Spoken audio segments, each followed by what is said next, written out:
Hello， 我係千千，跟住我嘅鏡頭 1 2 go。今次帶大家搭乘應該係國泰航空最短嘅航線，廣州到香港。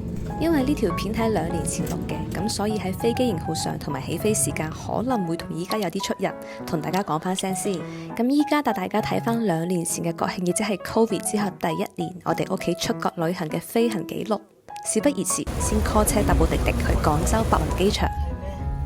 我哋班機係10點20先飛香港赤鱲角，跟住再到日本大阪。咁可以見到登機過程都係好順暢嘅，唔使話搭接駁巴士，搭部 lift 就可以直接到我哋嘅上機口。咁即使係2年前，當時嘅旅遊業仲未完全恢復，但係你睇今次班機其實上座率都幾高。咁我判斷應該都係同國慶黃金週有關啦，因為啲人要出國，跟住利用呢一種航線嚟轉機，而且加埋確實係比直飛會平好多。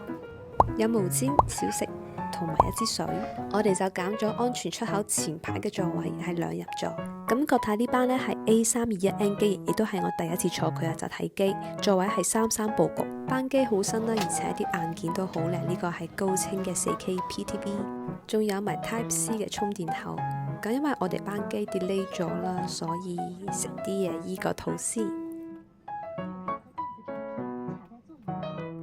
我哋係10點50左右飛嘅，咁見到啲人都唔會瞓啦。咁喺11點28分左右，我哋就差唔多要降落噶啦，真係好 Q 快啊！先坐落冇幾耐，我哋就到香港啦。啲機組人員都好 nice 啊，所以咁短嘅呢一趟航線體驗，我覺得從轉機嚟講，坐國泰真係 OK 啊。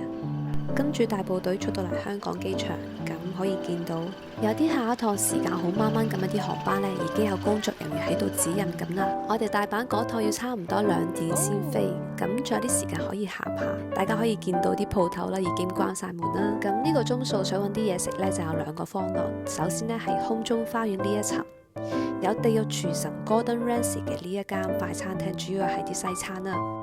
跟住呢一層啲其他餐廳咧都已經關晒門噶啦，然後第2個選擇咧就係落一層去 M 記。香港機場呢間麥當勞都係24小時營業嘅，咁 OK， 影住咁多先，因為我哋要去搭下一班機啦。咁我哋坐去大阪嘅呢一趟咧就係空中巴士嘅 A350，揾翻自己嘅位入座，因為搭乘嘅呢一班係寬體機，咁可以瞓翻個好覺，然後瞓醒就到大阪啦。咁喺日本呢片之前已經上傳喺我嘅 channel 度啦，大家感興趣可以睇翻。希望你哋中意今次呢條片，咁 see you next time，拜拜。